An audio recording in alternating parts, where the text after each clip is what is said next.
I no longer hunger, grow weary, or feel anything but loneliness.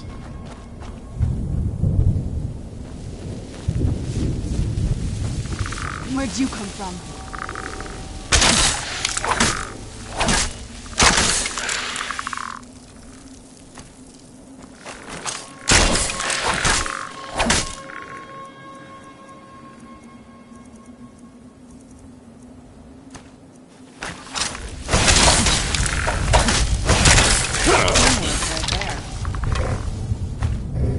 Now asterisk by asterisk want a cheese sandwich.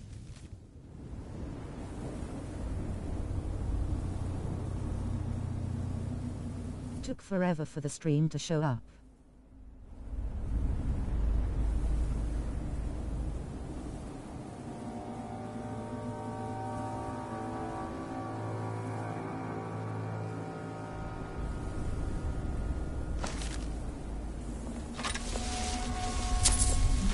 At this place. I can't imagine choosing to come here. Mother must have been terrified.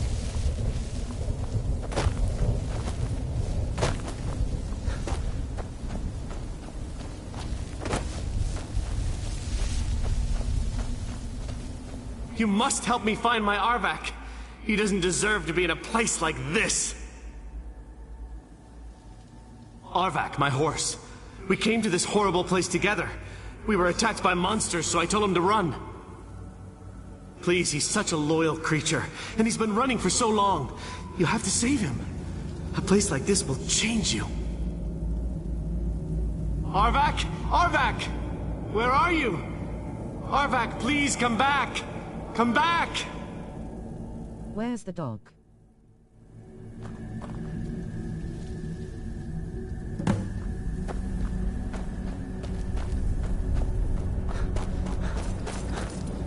Please. What? End this misery. No.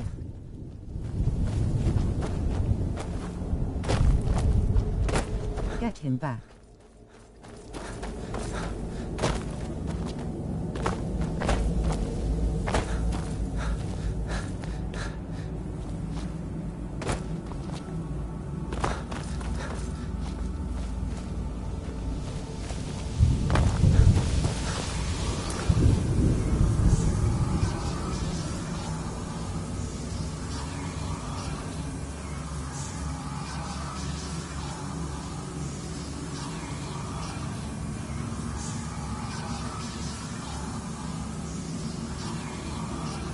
Yes, because I very swiftly develop attachments to inanimate objects and any kind of creature.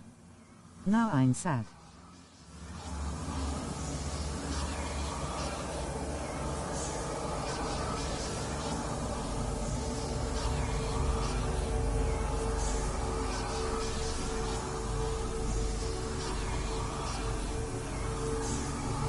SMH.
I live in a dark world where no light shines through.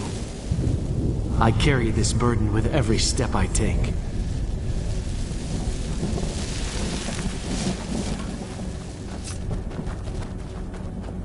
Literally backplaying didn't answer or tell me.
Mother?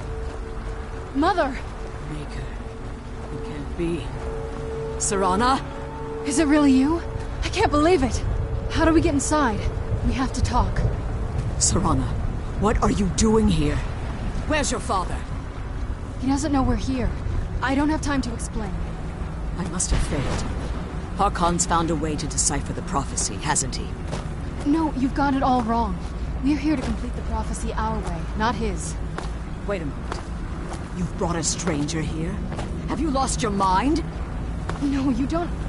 You, come forward. I would speak with you. So how has it come to pass that a vampire of mixed blood is in the company of my daughter?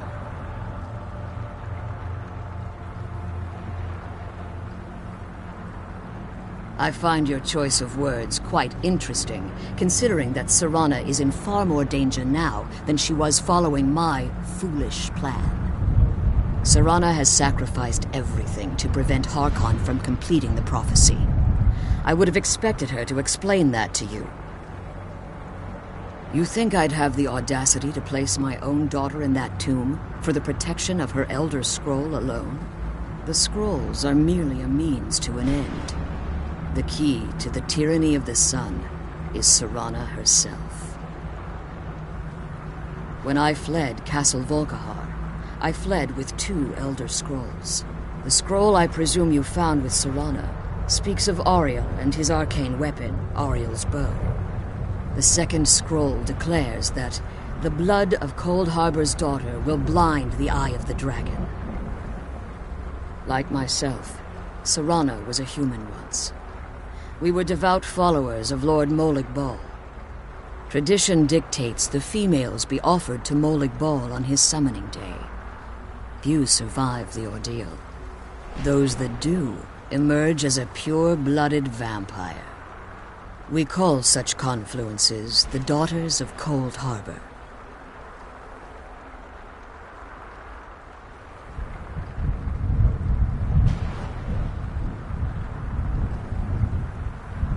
Now you're beginning to see why I wanted to protect Serana, and why I've kept the other Elder Scroll as far from her as possible. If Harkon obtained Auriel's bow, and Serana's blood was used to taint the weapon, the tyranny of the sun would be complete. In his eyes, she'd be dying for the good of all vampires. And how exactly do you plan on completing the prophecy without the death of my daughter?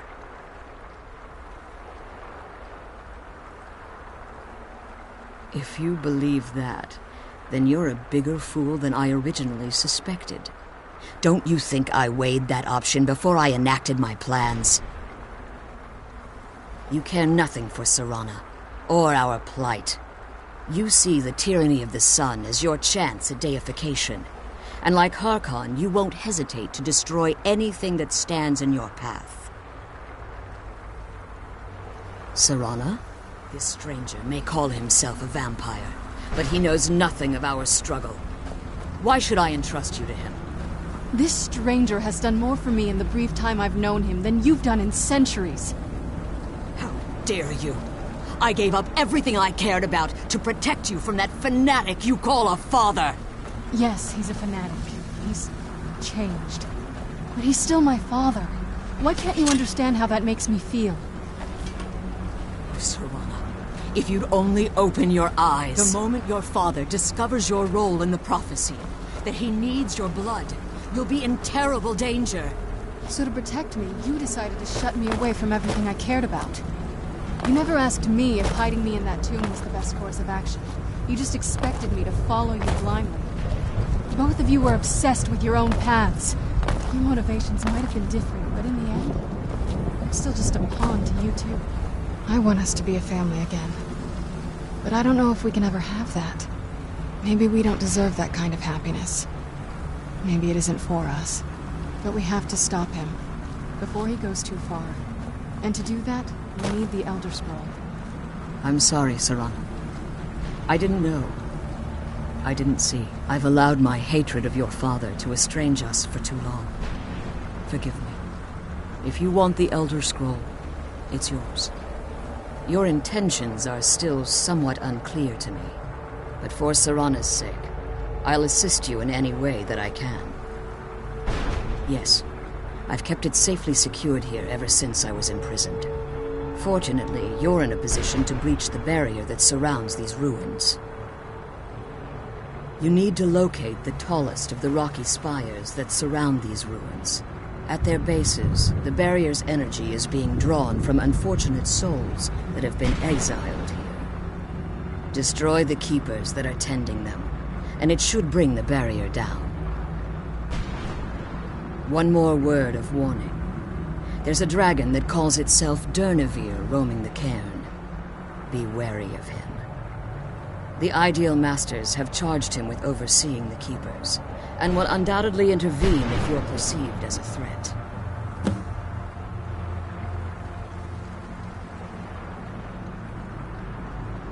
As you've been traveling in the Soul Cairn, your body has become attuned to it. Let's just say a tiny part of you rubbed off on it, and in its place, a bit of the Soul Cairn filled the void. You should find no difficulty using the portal any longer. Harkon's vision is a world plunged in eternal darkness, where the vampire can flourish, and never again fear the tyranny of the sun. What he fails to realize is how much attention would be called to our kind if the prophecy came to fruition. If eternal night fell, there are many who wouldn't stand for it. They would raise armies in attempts to return things to normal. The order of the day would be our destruction, until every last vampire was hunted down and eliminated. I do. It's how the vampire has survived for millennia, and the only way we can continue to survive in the future. When I entered the Soul Cairn, I had intended to strike a bargain with the Ideal Masters, the custodians of this place. I requested refuge in the Soul Cairn, and in exchange, I would provide the Ideal Masters the souls that they craved. If I had foreseen the value they placed on my own soul, I would never have come here. The Ideal Masters unleashed their keepers and sent them to destroy me. Fortunately, I was able to hold them at bay and retreat into these ruins. Unfortunately, yes. Since the Keepers weren't able to claim my soul, they had their minions construct a barrier that I'd never be able to breach. Time has very little meaning to me. Consequently, it has little meaning to the Ideal Masters as well. I suppose you could call this the ultimate waiting game, each watching the other to see which would give in. I know very little about them. They're mystic entities that lord over the Soul Cairn, controlling every aspect from its fabric to its appearance. Well, some necromancers believe they are the crystalline structures dotting the Soul Cairn. I believe there's more to it than that. I think they transcend what we perceive as a physical form. Perhaps they were once corporeal beings, but they've obviously reached a point where they no longer require a tangible presence. Conduits, through which the Ideal Masters speak to their underlings and feed on their victims. The Ideal Masters' weakness is their insatiable hunger for pure souls. It's the reason for the Soul Cairn's existence, and the only leverage a necromancer has when bargaining with them.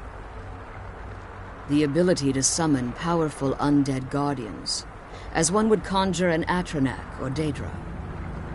However, the majority of necromancers that are foolish enough to enter into a bargain with the Ideal Masters wind up here as harvested souls. Be careful, and keep my daughter safe.